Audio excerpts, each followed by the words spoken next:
Boa noite a todas e todos. Estaremos iniciando agora a segunda semifinal do nosso terceiro Electoral Multicourt Competition, nosso queridíssimo julgamento simulado de direito eleitoral. E preciso mencionar que o excelentíssimo autor do nosso caso hipotético, Dr. Valber Agra, vai acompanhar essa sessão conosco. Sequencialmente, eu agradeço ao TRE do Paraná pela sua disponibilidade e generosidade em estar aqui presente em sua composição plena, juntamente com o excelentíssimo procurador efetivo, Dr. Marcelo Godoy. Eu apresento as equipes que performarão o polo ativo e passivo agora. A Federal do Ceará, o UFC, performando o polo ativo e, sequencialmente, o IDP, performando o polo passivo.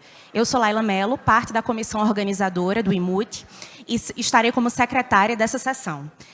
Eu vou parabenizar novamente os nossos competidores pela jornada que traçaram até agora, digna de todos os louros e congratulações. Realmente vem sendo uma competição belíssima. E eu vou agora, nominalmente, apresentar o nosso tribunal julgador. Já me desculpo por quaisquer danos causados aos nomes. Eu, forasteira que sou, não estou familiarizada com todas essas ilustres figuras, mas estão aqui o excelentíssimo senhor desembargador-presidente, Dr. Sigurd Roberto Bengtson, a desembargadora doutora Andréa Fabiane Busato, o desembargador Rodrigo Sade, o desembargador Júlio Jacob, o desembargador Anderson Ricardo, o desembargador Guilherme Frederico Dens e o desembargador Luiz Panza, assim como o nosso procurador, doutor Marcelo Godoy. Eu vou passar algumas instruções que eu sei que os nossos competidores já ouviram exaustivamente, mas que são importantes. Primeiramente, o tempo de fala inicial de cada uma das duplas é de 20 minutos, que os senhores puderam dividir discricionariamente, portanto, por favor, peço que sigam à risca, inclusive porque a gestão de tempo é critério de avaliação. Sequencialmente, teremos 3 minutos de réplica e tréplica, conforme posição ocupada. Lembro sempre que os nossos excelentíssimos desembargadores podem e devem interpelar os nossos oradores durante o tempo de fala, inclusive porque a retomada da jornada argumentativa, depois de uma resposta adequadamente concedida a uma pergunta, é também critério de avaliação. A contagem do tempo vai ser mostrada neste telão virado para todos os senhores, e quando faltar 2 minutos para o fim das falas iniciais e 1 minuto para o fim das falas de réplica e tréplica, nós anunciaremos aqui da mesa o presidente e eu, a secretária da sessão.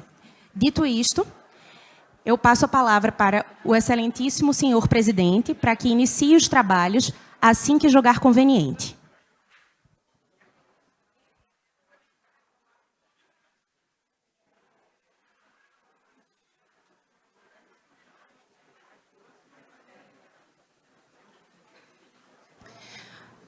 Peço que as equipes, por favor, se apresentem na ordem. Primeiramente, a UFC, com o nome dos oradores na ordem e tempo de fala, e, sequencialmente, o IDP. E, em seguida, o nosso excelentíssimo presidente vai passar a fala para o nosso polo ativo.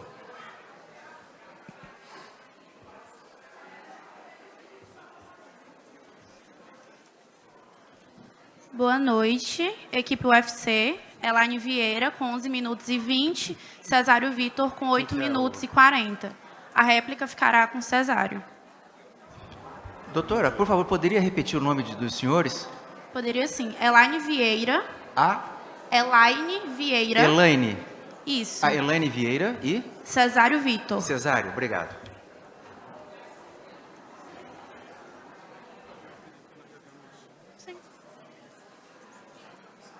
Boa noite, excelências. Meu colega Arthur Andrade, como competidor 1, ficará com um tempo de 7 minutos e 30 segundos. Eu ficarei com o tempo, Felipe Vilar, pelo tempo de 12 minutos e 30 segundos, e eu também serei responsável pela tréplica. Arthur Andrade. Felipe Vilar. O professor, esse aqui não é o Weber, né? O Weber de Moral, eu mesmo. Felipe Vilar. Andrade e Velar, advocacia, é isso? É a expectativa, excelência. Arthur é o que está falando isso?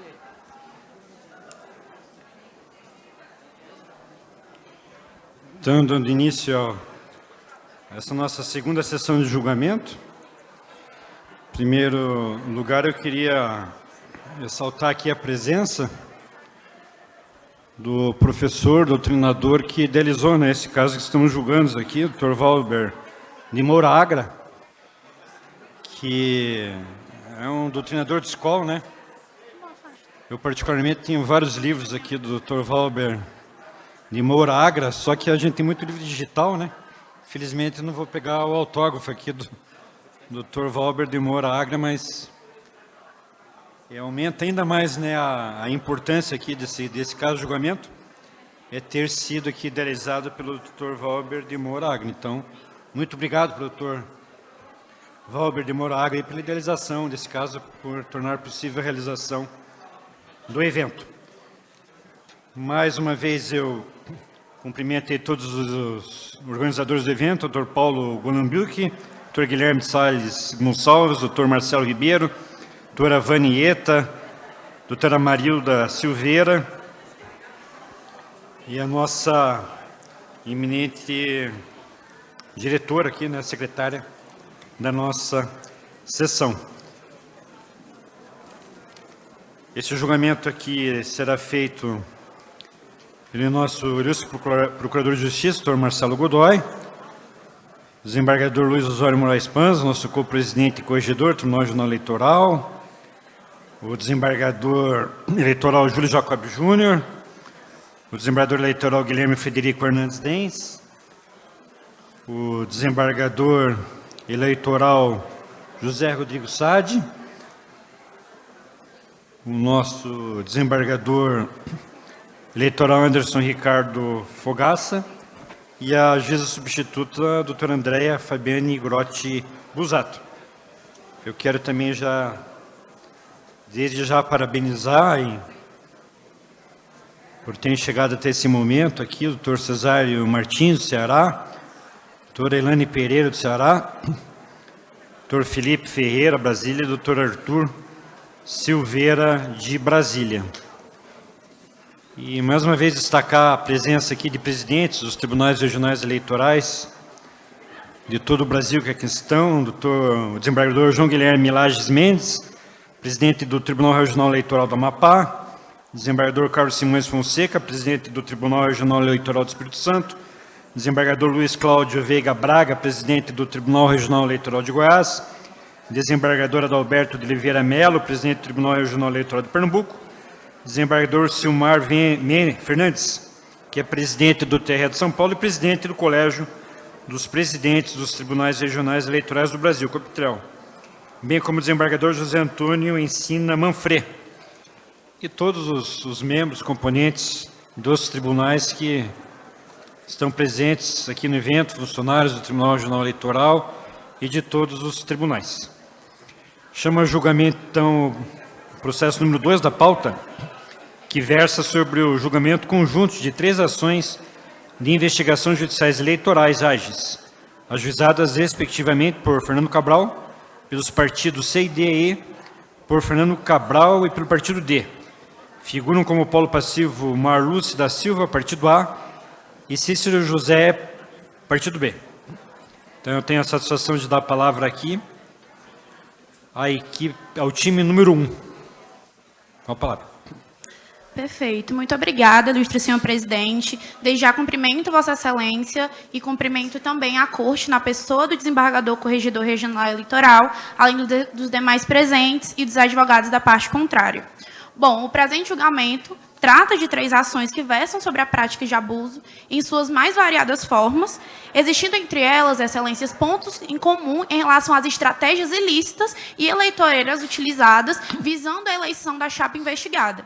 Quais sejam esses pontos em comum? Utilização da máquina pública, realização de eventos configuradores nítidos de showmício, além de grave desinformação. Nesse sentido, por essa razão, se mostrou extremamente acertada a utilização e a aplicação do artigo 96b da Lei das Eleições. Vale ressaltar que existe essa norma especial de atração do artigo 96b da Lei das Eleições, só que coexiste também com o Instituto da Conexão previsto no CPC. Logo, é correto o julgamento em conjunto também por conterem os mesmos pedidos nessas AIGs, quais sejam a perda dos mandatos eletivos e suas respectivas inelegibilidades dentro de um mesmo contexto fático. Entendimento que segue na linha daquilo defendido por Rodrigo Zílio e que também tem amparo em entendimentos do TSE, especialmente no recurso ordinário eleitoral número 0601-423-80, de relatoria do ministro Edson Fachin. Logo, reitero aqui que deve ser mantida a reunião dos processos em nome da racionalidade e da economia processual. Sendo necessário, excelências, para o pronunciamento de nulidade processual, como será arguido pela defesa, a demonstração concreta de que houve algum dano ao contraditório, o que, ressalto, não ficou caracterizado nos autos. Já no tocante às implicações processuais desse julgamento conjunto, o parágrafo 2º do artigo 96b não deixa dúvidas de que, a partir do momento em que há essa reunião dos feitos, todos se tornam litisconsortes. Da lide principal, condição que confere legitimidade tanto para suscitar todas as provas como todos os fatos. Nesse caso, a ação principal é aquela ajuizada por Fernando Cabral, tanto por ter sido ajuizado primeiro, como por tratar de diversos tipos de abuso de poder. Nesse contexto, as ações do partido C e D foram apensadas à AIGE principal. Vale destacar também que, em relação à ação proposta pelo partido C, é arguido pela defesa que ele não teria legitimidade para tanto. O que acontece é que o Instituto das Federações, conforme o artigo 9º da resolução do TSE número 23.670, prevê que o Instituto das Federações, para postular perante a Justiça Eleitoral, não depende nos estados de constituição de órgão próprio, não havendo comprovação nos autos de que existiriam outros órgãos partidários que iriam compor a Federação Z no estado Y. Ou seja, esse partido era o único representante da Federação Z no estado Y, não havendo como a federação ajuizar em nome próprio, se não havia constituição de órgão próprio da federação no estado Y, sendo o partido C o único representante dela naquela circunscrição estadual. Além disso, por mais que seja reconhecida a extinção do partido D em virtude da fusão partidária, considerando que o partido C possui legitimidade para postular, como dito anteriormente, tanto os fatos narrados como as provas podem ser, sim, suscitados na ação proposta por Fernando Cabral e vice-versa, visto que todos são litisconsortes. Inclusive, o partido D, na sua AIGE, versou sobre conteúdos que estão consubstanciados na AIGE de Fernando Cabral, ou seja, especificamente sobre a grave desinformação e os disparos em massa.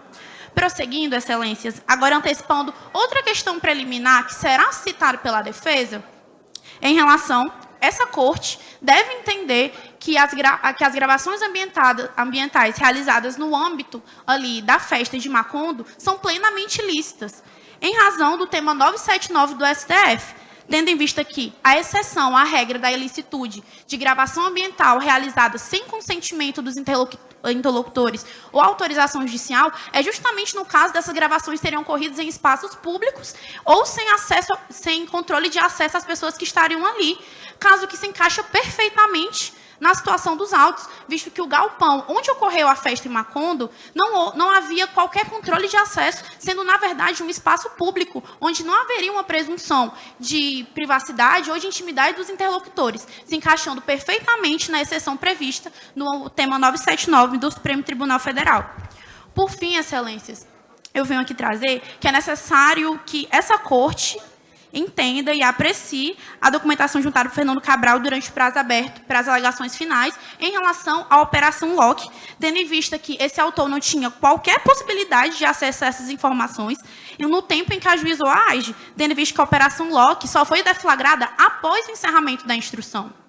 Então, excelências, e deve-se atentar também com o artigo 23 da Lei Complementar número 64, que consagra o princípio da lisura eleitoral, também admite que possa ser considerado no julgamento fatos públicos e notórios.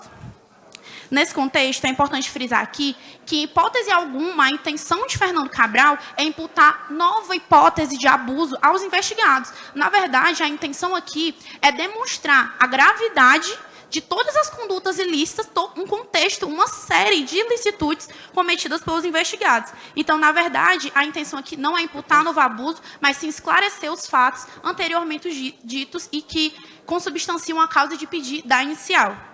Portanto, a apreciação... Senhor presidente, só uma parte, por favor. Pois não, claro. Doutora Doutora Elaine, com relação a essa questão envolvendo as novas provas de acordo com o artigo 23 da Lei Complementar 6490, Vossa Excelência, o escritório de Vossa Excelência fez uma análise a partir da perspectiva da decisão da representação 846 do Distrito Federal que envolveu a chapa Dilma Temer, o que fora relator o ministro Napoleão Nunes Maia? Perfeito. Fez esse cotejo? Sim, fizemos essa análise, essa comparação. E o que a senhora tem a dizer sobre isso? Perfeito, obrigada pela pergunta. Nós analisamos e realmente visualizamos que a regra é que esses fatos não poderiam ser suscitados porque, em tese, ampliariam a causa de pedir, como nesse caso do julgamento da chapa Dilma Temer. O que acontece é que nessa chapa da Marluce e do Cícero, não há, com essa documentação, e como não houve o processo ali do contraditório e tudo, não houve nova imputação. Então, os fatos servem apenas para demonstrar e corroborar todo o contexto de ilicitudes. Não existe um novo pedido, não existe uma nova causa de pedir. Então, é dentro do mesmo contexto fático, corroborando o que já vem na causa de pedir, que é justamente em relação aos disparos em massa. Então, vem como um elemento indiciário e não como uma prova fundamental para a condenação. Satisfeita a pergunta, Excelência? Satisfeito. Obrigado, senhor presidente. Muito obrigada. Obrigado, doutora Elaine. Nesse contexto, reitero que a apreciação dos documentos não fere nem a estabilização da demanda e nem a consumação da decadência, porque esses institutos não impedem, como dito anteriormente, que sejam admitidos no processo essas provas que destinem a provar a gravidade das condutas que compõem a causa de pedir ou a responsabilidade dos investigados. Adentrando agora ao mérito, Excelências, ressalto que as condutas que serão descritas, elas, na verdade, revelam um contexto de crescente gravidade, porque elas iniciaram em cidades do interior que tinham os prefeitos dessas cidades como seus aliados, demonstrando, é o primeiro elemento que demonstra que essa chapa se aproveitou ao máximo da sua posição enquanto candidatos da situação para poder justamente ferir a normalidade e a legitimidade das eleições.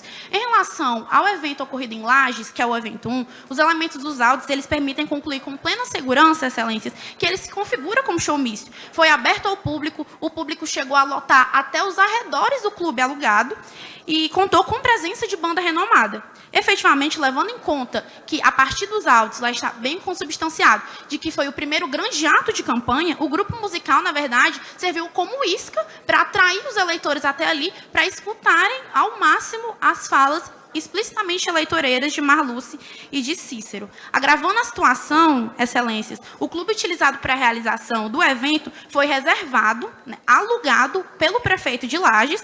Ocorre que o artigo 58, inciso 2, da Resolução TSE, número 23.607, dispõe que bens imóveis, ainda que cedidos temporariamente à campanha... Senhor presidente, eu tenho uma indagação. É permitido nessas eleições showmício? Posso complementar? E daí eu também queria saber se o fato do showmício ser irregular, se isso pode levar à cassação por si só. Perfeito, muito obrigada pelas perguntas. E não, o showmício não é permitido, é uma propaganda vedada, expressamente pelo artigo 39, parágrafo 7º da Lei 9.504 e também a ADI do STF 5.970. Eu gostaria que o segundo desembargador, por favor, repetisse a pergunta. Se o showmício, em sendo irregular, por si só, já leva à possibilidade de cassação. Excelência, a acusação entende que tem que ser ponderado tanto a gravidade e a dimensão do alcance desse showmício. Ele, por si só, não geraria, mas todo o conjunto probatório, sim. Qual o conjunto probatório? O quê? Para além do showmício, quantas pessoas foram atingidas com essa propaganda, quais foram as circunstâncias, quem financiou, se houve realmente discursos eleitorais, então todo esse contexto. Não apenas a realização propriamente dita de um evento com alguma fala eleitoral específica. Satisfeita, Excelência? Eu gostaria de pedir ao senhor presidente, por gentileza, se poderia adicionar o tempo por conta das perguntas.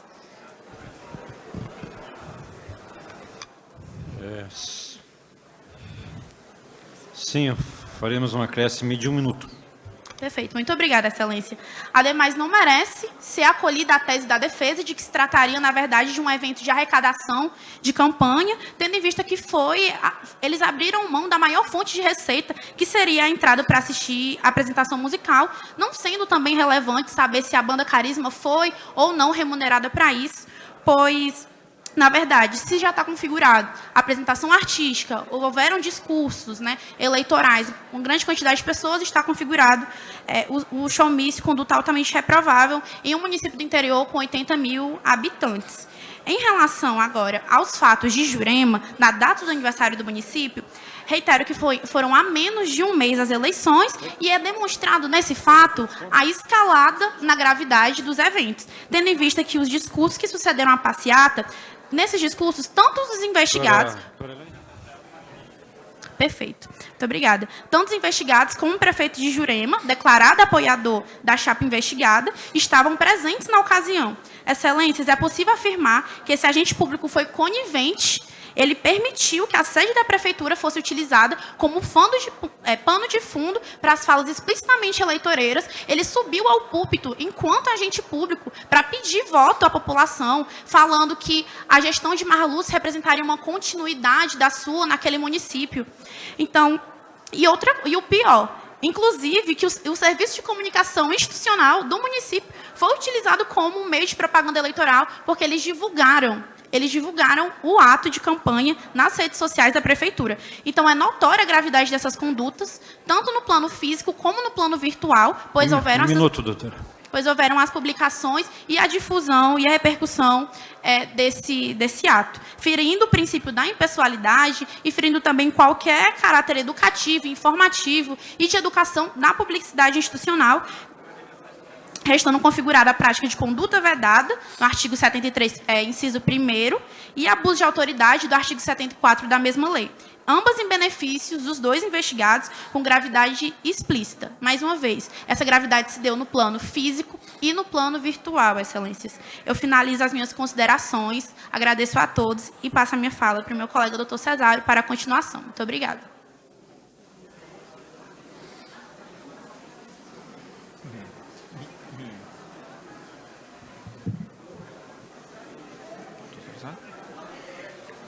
Bem, obrigado, doutora Elaine. Prosseguirei, Vossas Excelências, abordando mais especificamente por que restam configurados cada um dos 3 abusos em questão, especialmente no que se refere aos fatos 3 e 4 dos autos. Percebe-se aqui um escalado gravoso das condutas de Marluce, claramente que teve um motivo. Ela se vira atrás das pesquisas eleitorais do dia 4 de setembro. Se antes tentava maquiar suas condutas por meio de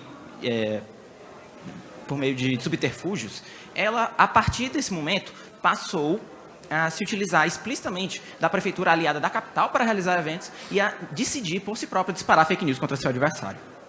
Bem, com relação ao fato 3, Excelências, o TSE já entendeu que serviços de mensageria privados podem configurar o uso dos meios indevidos de comunicação se utilizados dessa maneira pela candidatura, mas também abuso de poder econômico, dependendo das circunstâncias, considerando o valor econômico da contratação, especialmente quando se verificam atuações empresariais. Vide o artigo 6º da recente resolução 23.735 do TSE e a AIG 0601-968-80. Bem, no caso, tratou-se, Excelência, de fake news qualificada, muito difícil de se desmentir nas redes. Uma meia-verdade. Explico. O Fernando Cabral efetivamente foi processado por improbidade administrativa, mas a fake news o imputava como condenado pelo mero fato de ter sido processado. Algo muito difícil de desmentir na infosfera. Dessa maneira,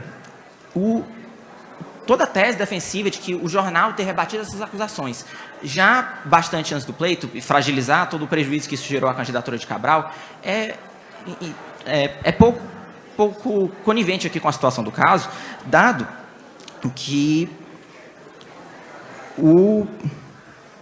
os jornais tão infelizmente eficazes na modernidade para combater fake news, ainda mais o são quando confrontados com fake news tão ardilosas. Bem, ainda, Excelência, com relação aos danos. Temos aqui 2 danos à candidatura de Fernando Cabral. Em primeiro lugar, o dano óbvio à sua probidade, e em segundo lugar, a indução a erro de seus leitores, pois mesmo os que não mudassem seu voto por conta da probidade, poderiam entender que ele estava inelegível por conta da condenação.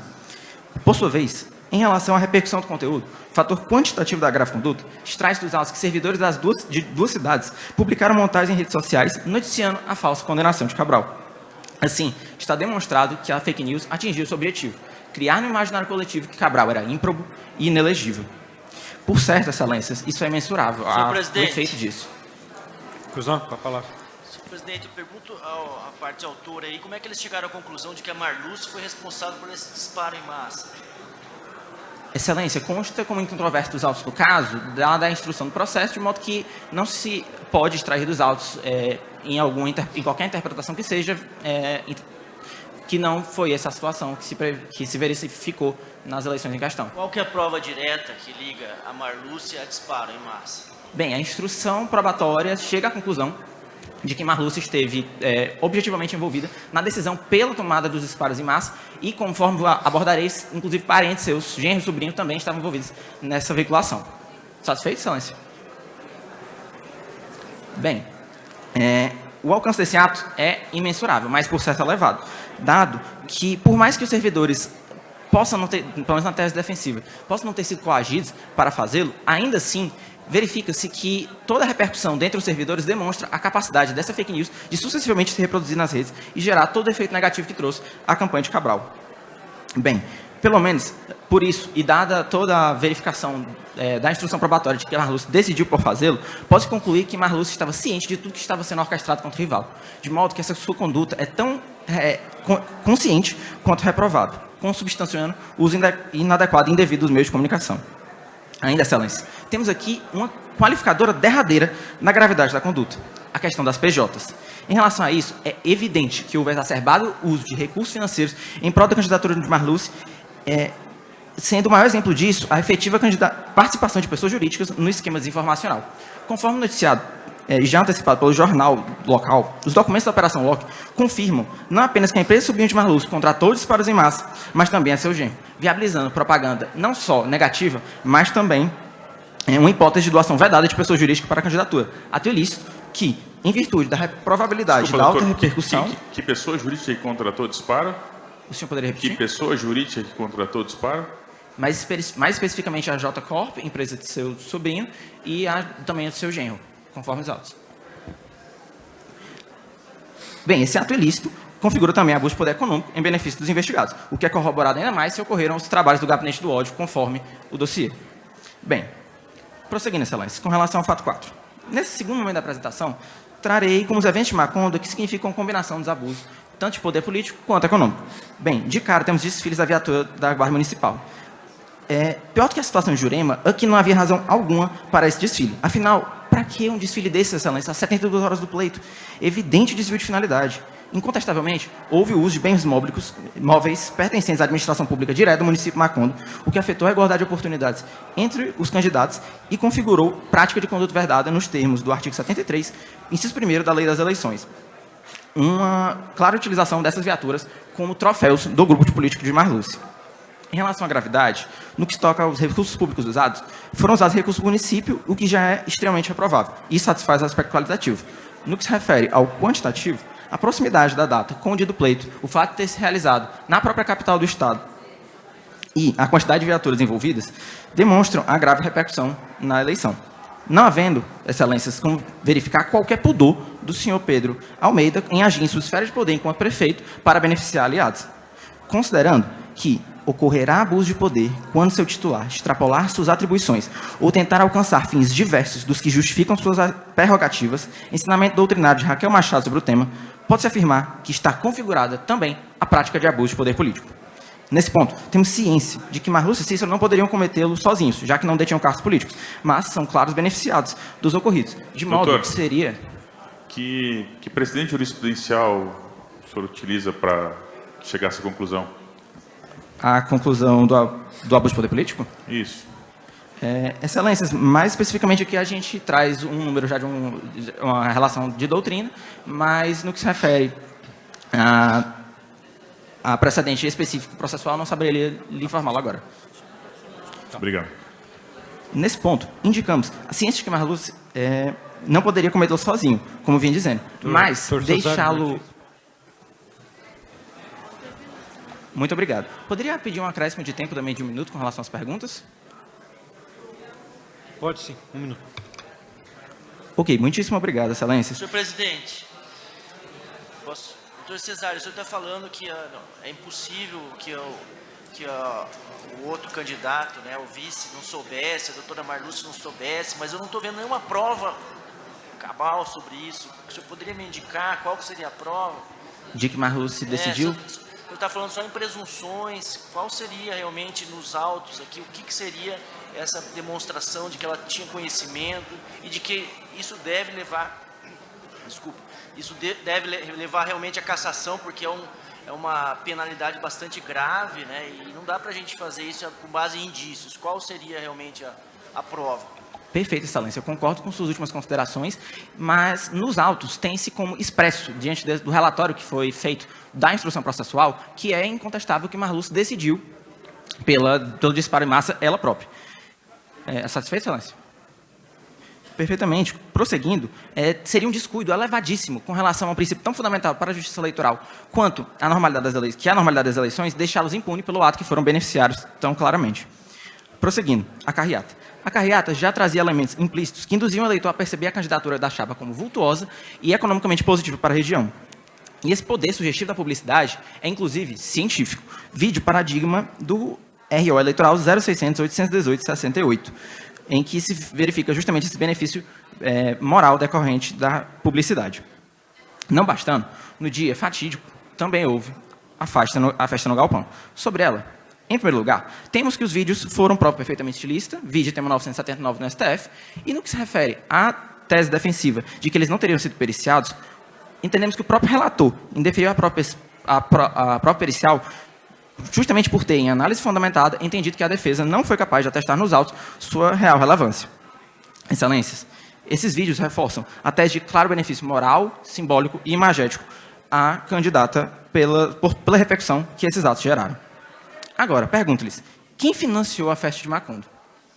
Se não a própria candidatura, me pergunto se não seria um cenário ainda mais absurdo, dada a atuação conjunta e escusa para burlar a justiça eleitoral e ferir um dos princípios principais da democracia, que é a competitividade na visão de Robert Dahl.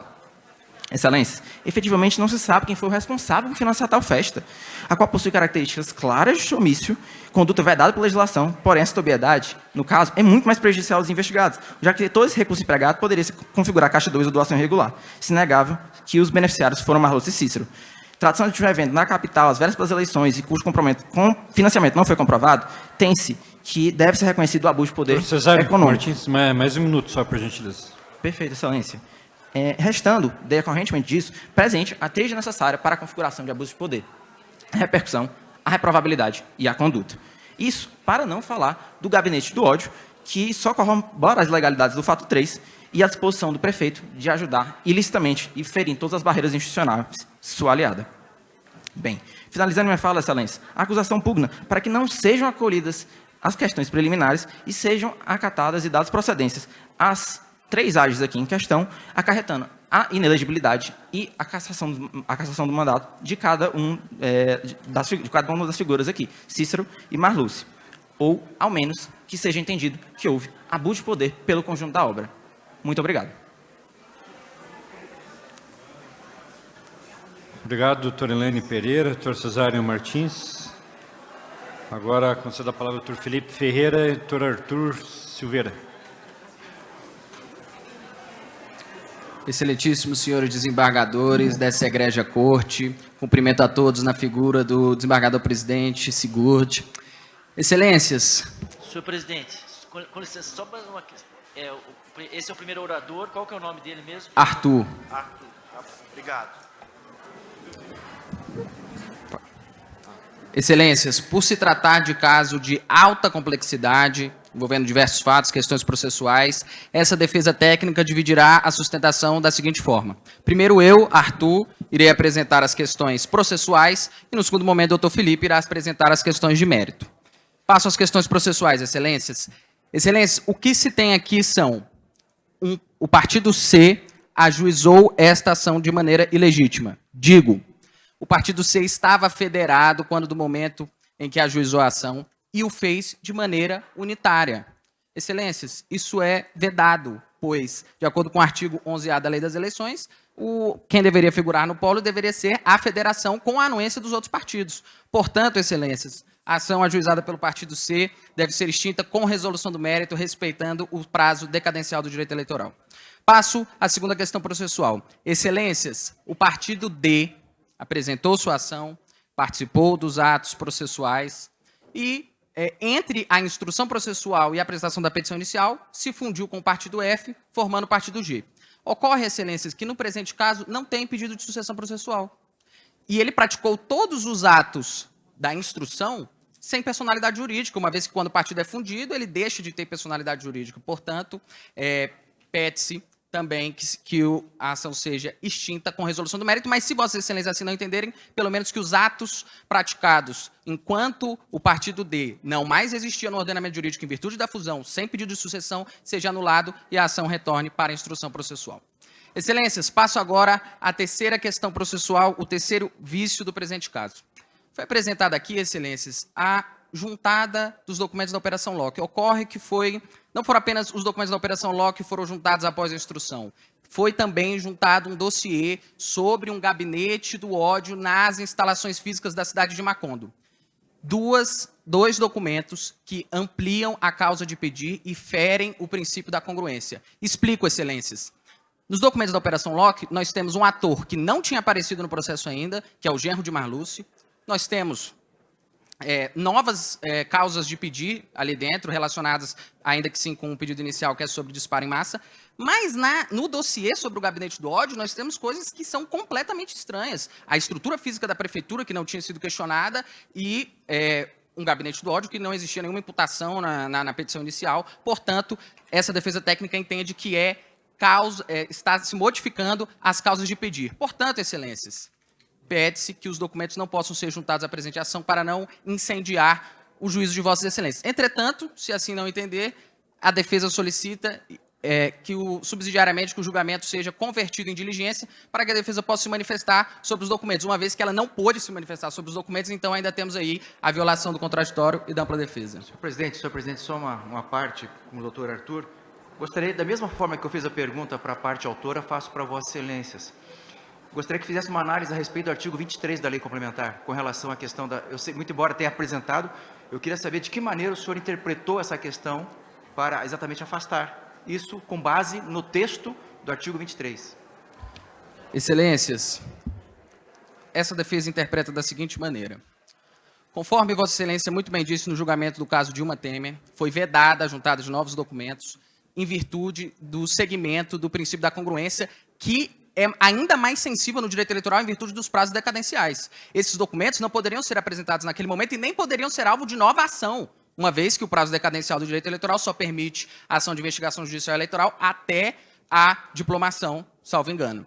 Portanto, Excelência, a nossa teleologia não se pode juntar essa ampliação da causa de pedir, pois são fatos que não poderiam ser apresentados, inclusive, e aqui tem um prejuízo, numa ação autônoma, uma vez em respeito ao prazo decadencial do direito eleitoral. Excelência, retomo a minha fala e, enfim, reitero o pedido principal de que os documentos não sejam juntados e o pedido subsidiário para que, caso Vossa Excelência assim não entendesse, o julgamento seja convertido em diligência e a defesa possa se pronunciar, o que seria muito estranho, até porque são partes que não apareceram no processo, conforme eu disse, genro e estrutura física da Prefeitura de Macondo. Excelências, passo agora para a quarta e última questão processual, essa que é o... Doutor Arthur? Pois não, presidente? Eu só não entendi uma expressão que o senhor usou aqui, que era incendiar o juízo. O que o senhor quer dizer com isso, com essa expressão incendiar? Excelência, talvez não tenha me feito claro, mas eu quis dizer que é uma prova que, conforme a defesa técnica apresentou, não poderia ser juntada e tem o objetivo de influenciar no julgamento de Vossa Excelência de forma... contaminar o julgamento de Vossa Excelência de forma ilegítima, até porque os documentos não poderiam ser juntados, conforme toda a minha exposição. Agradeço a pergunta, presidente, agradeço a pergunta, desembargador Panza, e retorno aqui para a quarta e última questão processual, que para mim é a mais séria, por isso peço para o presidente 1 minuto a mais para poder concluir, porque essa questão é o verdadeiro caldo das ilegalidades, Excelências, que é a impossibilidade de reunião das ações. Excelências, em despacho saneador, o desembargador relator promoveu a reunião das ações com base no artigo 96b. O artigo 96b tem um dispositivo que é bem claro, que será reunido as ações eleitorais que versarem sobre os mesmos fatos. E aqui nós temos o primeiro ponto do porquê não se podem reunir. O primeiro de 4. Não se pode reunir, pois não se trata dos mesmos fatos. Excelências, na ação ajuizada por Fernando Cabral, nós discutimos uma carreata que ocorreu na cidade de Macondo no dia 29 de setembro. Na ação ajuizada pelo Partido C, se discute um evento que ocorreu num clube 40 dias antes. Claramente, não se trata aí dos mesmos fatos. Mas, avançando na questão da impossibilidade da reunião, foi dito pela contraparte que não se apresenta prejuízo em relação à reunião. Bom, o primeiro prejuízo é o prejuízo legal da violação do artigo 96b. O segundo prejuízo, o tumulto processual, se trata de fatos na qual a parte tem que se defender e fatos de alta complexidade, na qual ela precisa se defender em uma sustentação de 20 minutos, quando o caso estivesse separado, poderia se defender de outra forma. Mas avanço, ainda tem um detalhe que deixa que é a cereja do bolo da reunião das ações. Excelências, permitir a reunião das ações é permitir que o Partido C, que é ilegítimo, produza provas na ação de Fernando Cabral. É permitir que os documentos da Operação Locke não apenas infectem a ação de Fernando Cabral, algo que essa defesa já apresentou, mas também a ação do Partido D e vice-versa. A ilegalidade referente ao Partido D também infecte o juízo de outras ações. Ou seja, excelência, nós temos aqui um prejuízo objetivo, que é a violação do artigo 96b, não se trata dos mesmos fatos e cria tumulto processual. Doutor Silveira, 2 minutos, por gentileza. Muito obrigado, presidente. Já estou finalizando.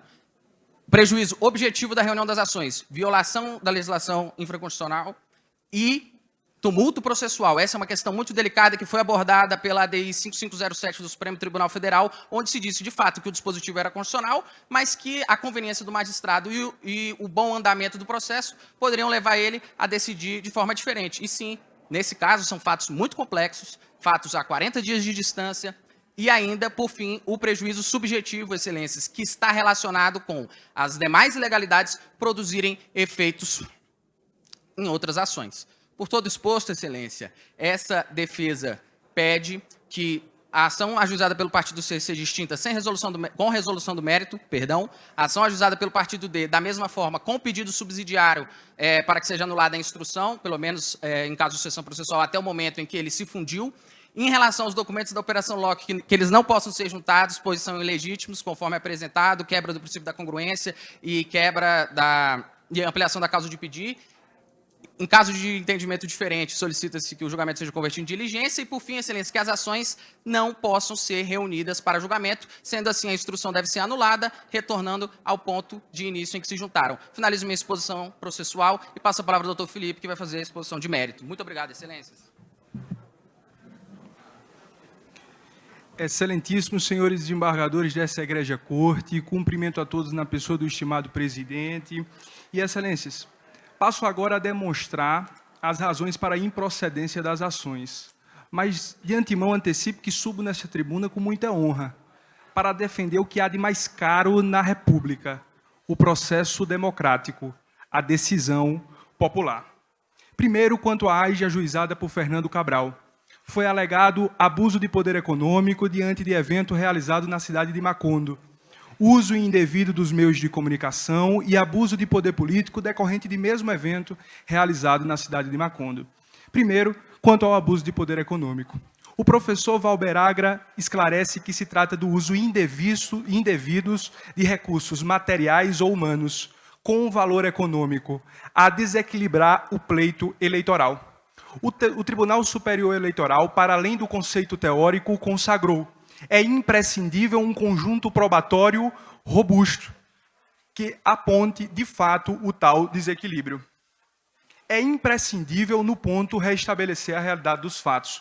No dia 29 de setembro, a Prefeitura de Macondo organizou desfile na Avenida Brasil para mostrar à população 40 novas viaturas. Uma hora depois, e em situação totalmente separada, saiu uma carreata dos investigados que percorreu toda a Avenida Brasil. Destaco, principal avenida da cidade. Ao final do dia, a Prefeitura organizou um galpão para a realização de um evento que é totalmente estranho aos investigados.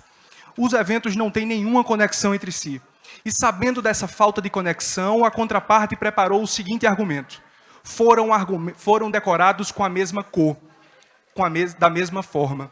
Excelências, uma breve consulta ao sítio eletrônico do Tribunal Superior Eleitoral revela que hoje no Brasil nós temos 29 partidos registrados, sendo que vários deles com a mesma cor, PDT, PCdoB, PT.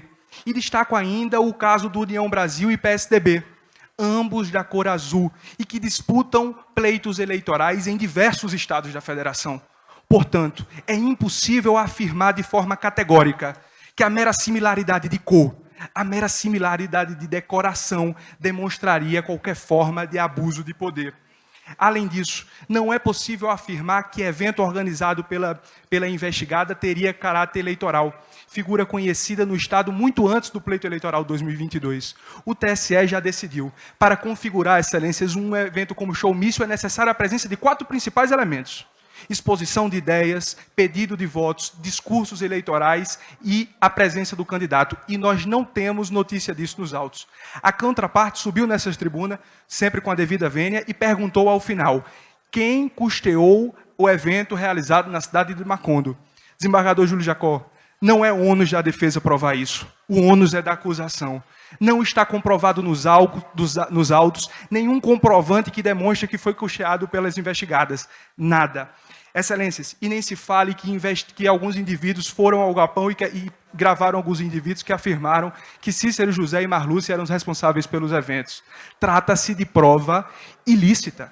E não sou eu quem fala é o Supremo Tribunal Federal ao apreciar o tema 979 da repercussão geral. É ilícita gravação ambiental clandestina, sem prévia autorização judicial, a violar o princípio da intimidade e da privacidade. É bem verdade que o voto do ministro Dias Toffoli, relator, ao final pontuou: em local fechado, sem acesso de saída ou de entrada, seria prova ilícita. Mas a contraparte disse: não foi em ambiente público, foi num galpão. Trata-se de prova ilícita. E mesmo que não fosse, não teria, Excelências, nenhum valor probatório.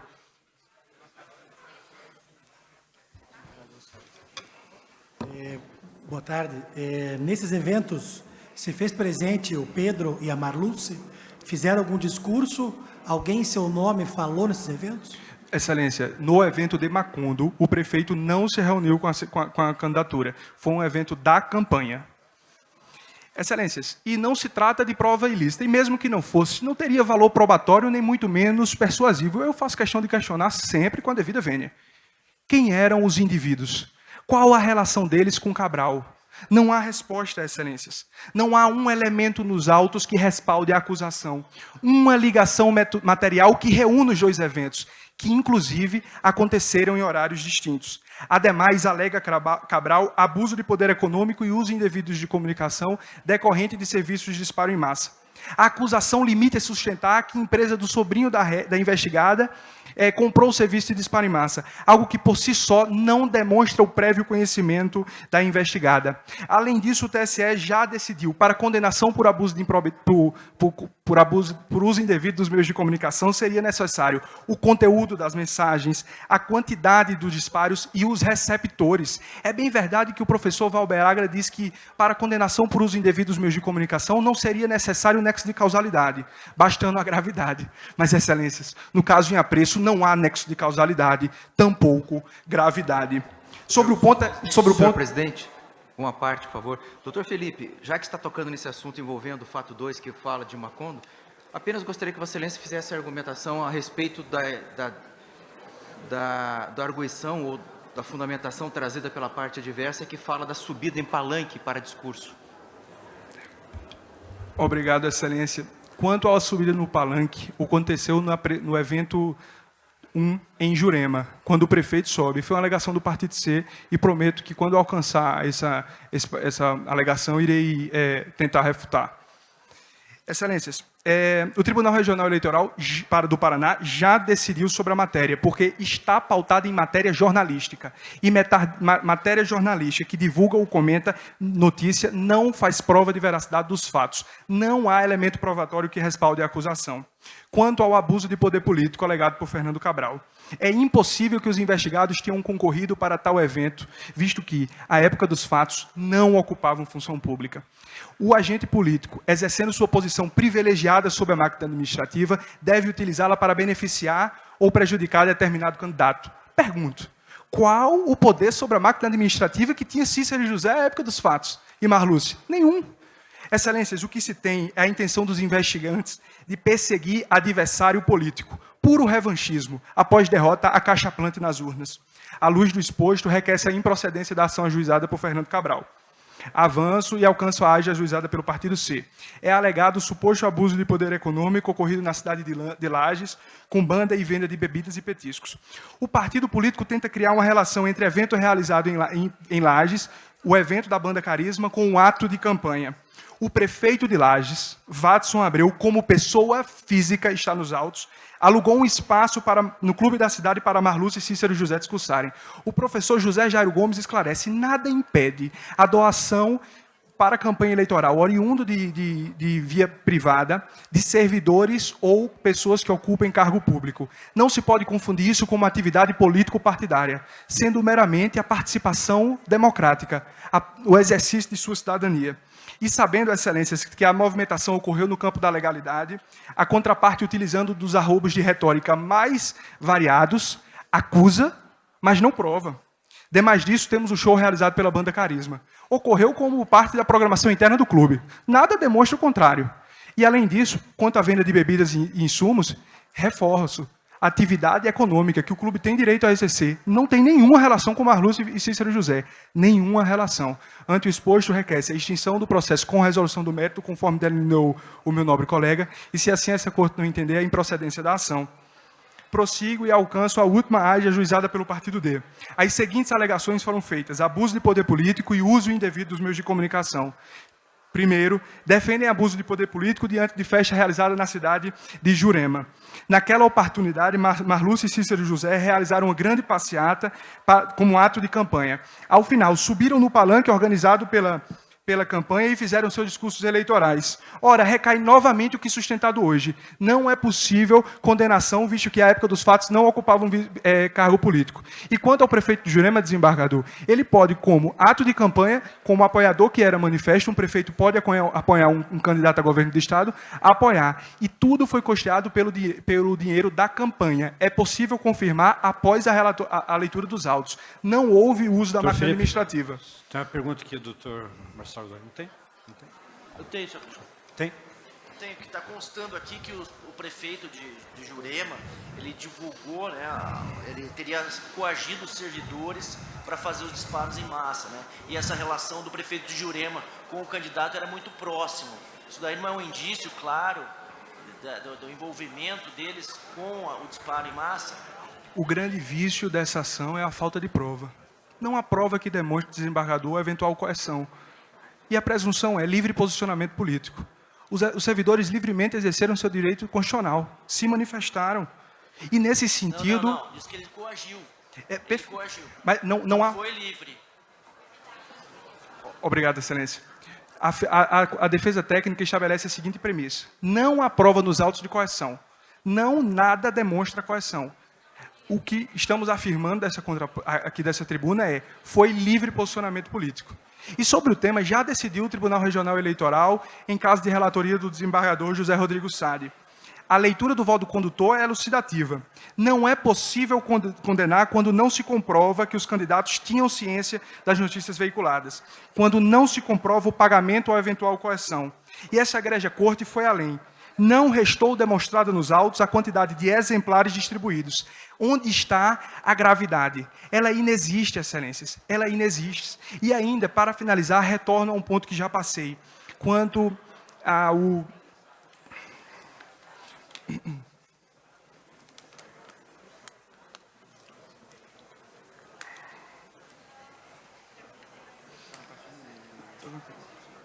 Quanto ao evento realizado na cidade de Lages. Faço questão de destacar que o aluguel foi feito como pessoa física pelo prefeito Watson Abreu. Após a diplomação, é aberto um prazo para impugnações das contas. E a contraparte não o fez, não impugnou. E, desembargadores, o silêncio também se interpreta. E o silêncio da contraparte, neste ponto, Felipe, é eloquente. Doutor Felipe, 2 minutos, por gentileza. É eloquente. Nada demonstra eventual abuso de uso indevido dos meios de comunicação, abuso de poder político e abuso de poder econômico. Tudo foi feito conforme as regras eleitorais. Faço questão de destacar, para finalizar, que do plenário do Supremo Tribunal Federal disse o ministro Marco Aurélio: processo é liberdade em sentido maior. É saber o que se pode ou não se pode fazer num curso de uma ação. E nós temos um cenário de ilegalidades protagonizados pela contraparte que causa só um sentimento: insegurança jurídica. E abala o que é mais caro na República: o processo democrático. E para finalizar, excelências, faço questão de destacar que quando eu me deparei com os argumentos da contraparte, muito me lembrei da história contada por Cervantes, quando Dom Quixote tenta convencer Sancho Panza a lutar contra 30 desaforados gigantes. Sancho responde: aquilo que lá estão não são gigantes, mas não passam de moinhos de vento. Assim, pois por mais que a contraparte faça parecer que estão a lutar uma boa guerra, não passam de meras ilações, de criação das mentes mais inventivas, não passam de moinhos de vento. Ante o exposto, requer-se a improcedência da ação ajuizada por Fernando Cabral e a extinção das AGs ajuizadas pelo partido político com resolução do mérito. E se assim essa corte não entender, a improcedência da ação. Agradeço a atenção. Obrigado, doutor Felipe Ferreira, doutor Arthur Silveira. Agora a réplica.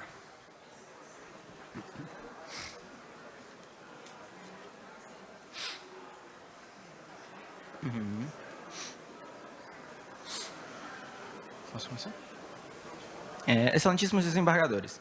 Bem, inicialmente, volto a um ponto que anteriormente me foi indagado pelo excelentíssimo desembargador Júlio, e eu não pude eventualmente trazer um caso específico, mas verificando os nossos registros, temos que caso bastante similar e que pode ser tratado como precedente aqui, é o agravo em regimento em RO, número 060-3133, que trata justamente de uma situação onde se verifica essa mesma questão da publicidade institucional ter sido utilizada em prol de uma candidatura a governo estadual, justamente por conta da prefeitura ser aliada. Bem, desse modo podemos justamente verificar e reforçar toda a tese de que o abuso de poder político é a única coisa que pode se concluir diante dos fatos tratados com relação às viaturas, até mesmo considerando a jurisprudência que já trazida a este tribunal. No que se refere à Operação Locke, ainda acrescentaria que, a despeito do que foi trazido pela parte contrária, a Operação Locke muito mais se assemelha, com relação aos fatos novos que teriam sido trazidos por ela, ao precedente do caso Bolsonaro, do que ao caso da chapa Dilma Temer, dado que todos os fatos nela trazidos são causa de pedir próxima da inicial. No que se refere ao suposto dano que a defesa aqui traz pela juntada das AGES, excelências, tem-se algo um tanto quanto infactível, dado que, da mesma forma que a defesa tem dificuldade de tratar de todas essas questões complexas em um mesmo debate aqui, nós também o temos, sendo bastante equilibrado com relação às duas partes.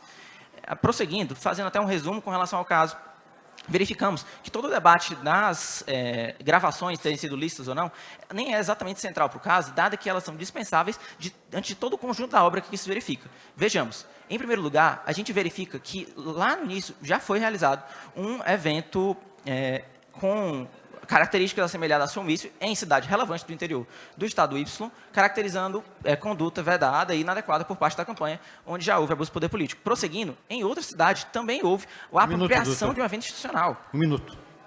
Também houve a apropriação de um evento institucional onde todos os contornos e linhas vermelhas, digamos assim, com relação à atuação do prefeito, foram superadas de modo a beneficiar a candidatura dentro ali da orquestração que seu grupo político fez. Passando, conforme o preço se aproximava e Marluce percebia, e juntamente com Cícero, que estava atrás nas pesquisas, tomaram a decisão de, conforme conta do relatório dos autos, expressamente, que no relatório final consta que Marluce decidiu disparar fake news contra seu adversário, fake news tão ardilosas, e também participou justamente da orquestração da festa em Macondo, cujo financiamento não foi comprovado, mas dado que ocorreu logo após um evento institucional já questionável, podemos concluir que somente poderia ter sido financiado ou pela própria Marluce ou pela prefeitura, de qualquer forma, já ensejando aqui toda uma situação inadequada com relação à legislação, podendo gerar a inelegibilidade e a cassação dos eleitos. Muito obrigado. Tréplica. Agradeço, excelências. E para finalizar nesses últimos 3 minutos como tréplica, gostaria de dizer que a falta de prova na cidade de Macondo quanto à gravação que demonstraria que Marluce, Cícero e José foram responsáveis pelo evento é singular. O caso de Apreço não tem prova. Nada comprova nada. E quando nós temos uma alegação de gravação, e essa gravação é ilícita, reduz mais ainda o poder dos investigantes. Além disso, quando eu faço questão de retratar, de destacar outro elemento dos casos que é apresentado uma prova, é quanto ao serviço de disparo em massa para demonstrar que foi sim feito pelo sobrinho da ré. É uma informação de um blog. Não há conteúdo, matéria jornalística não tem qualidade jurídica para comprovar nada. E, excelências, faço questão de destacar novamente o que aconteceu em Jurema. Em Jurema, o prefeito sobe ao palanque, mas como ato de campanha. Nada foi ilícito, nada comprova o uso da máquina administrativa para beneficiar determinada candidatura. E, por fim, excelências, é imprescindível destacar uma sucessão de atos para demonstrar o grande quadro. Ilegitimidade de partido político, falta de elemento probatório, a Operação Locke não pode ser juntada, viola o princípio do contraditório pela defesa, viola a causa de perigo que foi exposto na inicial. Excelências, tudo demonstra para um único caminho, a improcedência das ações. É uma ação cara. Os investigados estão aqui sob um cuidado muito grande, porque está sendo questionado a decisão do povo. E com falta de elementos probatórios, nada se pode decidir. Tudo gravita e volta para um único cenário, a improcedência das ações. Senhor presidente, só mais uma perguntinha para o doutor Felipe. Com relação a esse caso, o fato que envolve exatamente a passeata em Jurema. Aqui há a informação de que teria exatamente terminado a passeata em frente à prefeitura e o palanque estaria montado em frente à prefeitura. Como é que isso for analisado? Muita coincidência ou exatamente temos algo aqui mais concreto? Excelência, faço questão de destacar. Jurema é uma municipalidade pequena. Não chega a 80 mil habitantes. E nessas localidades é importante considerar que há uma praça, na frente uma prefeitura, na frente uma igreja, e os eventos políticos daquela região acabam por se concentrar lá. Não é possível condenar por ilação. E, além disso, excelência, faço questão de sublinhar, quanto à cidade de Macondo, alega-se que foi feito em mesma avenida. Excelência, faço questão de destacar o que aconteceu em 7 de setembro de 2021, em Brasília. Na Praça dos Três Poderes, encontravam-se manifestantes do então governo. 4 quilômetros de distância, na mesma avenida, 1 hora depois, começa a manifestação da oposição. A mera similaridade de avenida, a mera similaridade de decoração, provas ilícitas, muito obrigado, excelências, não comprova, não pode ser base legal, base jurisprudencial para condenar por ação de improbidade, as seguintes ages e caçar ou tornar inelegível qualquer candidato. Por isso, excelência, pela falta de elementos probatórios robustos, requer-se essa defesa técnica, a improcedência das ações e, quanto ao partido político CID, a extinção dos processos com resolução do mérito. Agradeço a atenção. Obrigado. Tem um aviso agora aqui da senhora secretária.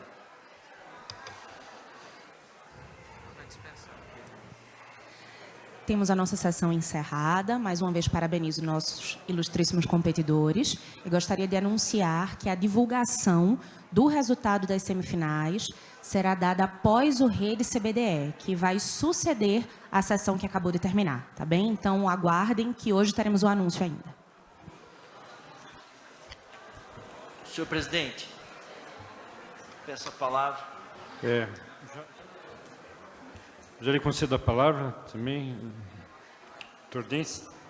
Eu queria também aqui agradecer, a presença aqui, a participação de todos os nossos advogados, aqui o doutor Cesário Martins, doutor Elaine Pereira, doutor Felipe Ferreira, doutor Arthur Silveira, e também destacar aqui a presença, que eu vejo ilustre aqui, do doutor Olivar Conilhan, nosso magistrado aqui, paranaense, que tanto tempo se dedicou à Justiça Paranaense e com vasta experiência no direito eleitoral, doutrinador aí de escola no Brasil. Estamos muito satisfeitos pela sua presença e seja bem-vindo também nesse evento. Desembargador Dense, com a palavra. Pois não, senhor presidente, também gostaria de cumprimentar o doutor Olivar, dizer que eu estudei muito para o concurso, com as suas obras, foram muito úteis. Fazia tempo que eu não o via e eu gostaria de cumprimentá-lo. E também, senhor presidente, gostaria de parabenizar, né, os candidatos, né, os oradores, a Elane Vieira, o Cesário, Vitor, o Arthur e o Felipe. Como disse aqui para os outros candidatos na outra rodada de competição, acredito que independente do resultado aqui, com certeza vocês já têm um futuro pavimentado, vocês já têm um futuro brilhante, porque se revelaram aí excelentes oradores, excelentes juristas, excelentes estudiosos. Então, com certeza, a advocacia eleitoral estará em boas mãos, nas mãos de vocês. Então, parabenizo novamente e desejo a todos aí boa sorte na rodada final. Tá? Obrigado, senhor presidente. Senhor presidente, terminando aqui, o MUT foi uma experiência incrível para nós. Queria parabenizar, como fez o doutor Dens, os oradores e as oratórias. Estou realmente impressionado e quero aproveitar, senhor presidente, fazer um convite para logo mais assistirmos a palestra do nosso corregedor no palco principal. Vai ser uma honra poder aprender um pouquinho mais com o nosso corregedor. Senhor presidente. Obrigado. Acho que vamos seguir a ordem aqui, pelo visto, desembargador Sade.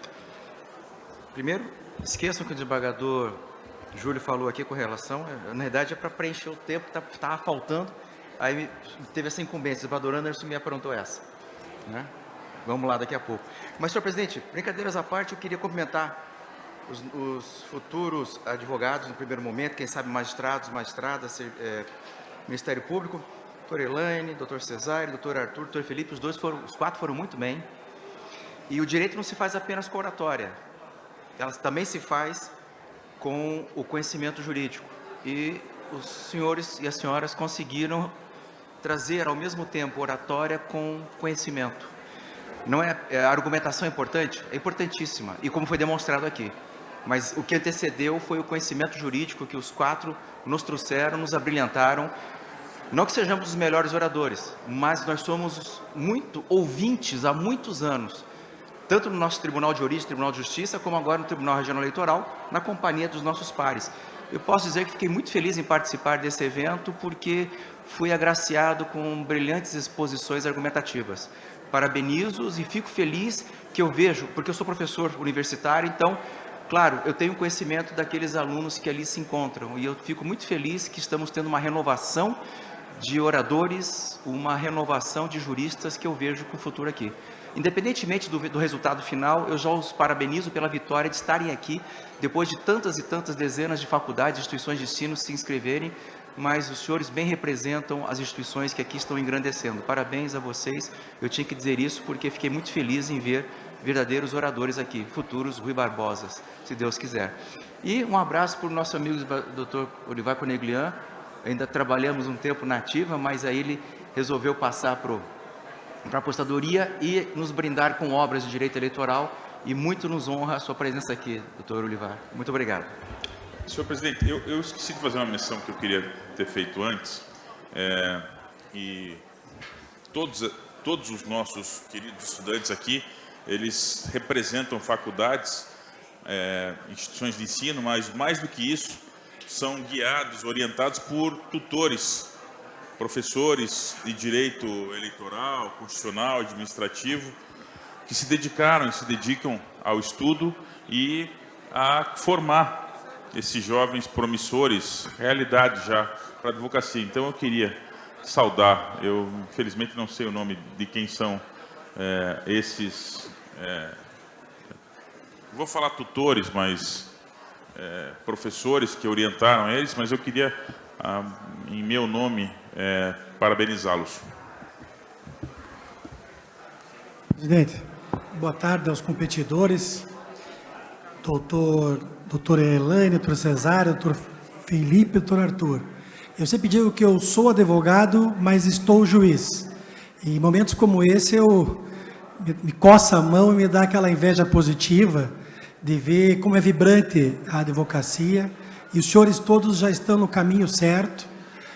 Deu para ver que colocaram paixão no que fizeram, colocaram estudo, colocaram técnica de oratória, como o Dr. Panza falou, mas técnica jurídica realmente.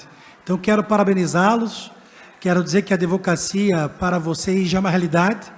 No meu tempo de faculdade, me formei em 99, não existia esse formato de competição, e se existisse, acho que eu tentaria fazer parte, mas não tão bem como vocês hoje desempenharam. Parabéns a todos, sucesso na carreira. Senhor presidente, também gostaria de parabenizar todos os candidatos, foram muito corajosos em participar desse evento, um evento dessa grandiosidade que envolve faculdades do Brasil inteiro, foram mais de 100 inscritos e vocês chegaram nas semifinais, independente do resultado, como disseram, será uma grande conquista na vida de vocês, né? Já mostraram que são preparados, estão no caminho para uma boa advocacia e ficamos felizes em poder participar desse momento importante aqui desse MUT. Então agradeço e agradeço também aos organizadores do evento que nos propiciaram essa alegria. Senhor presidente,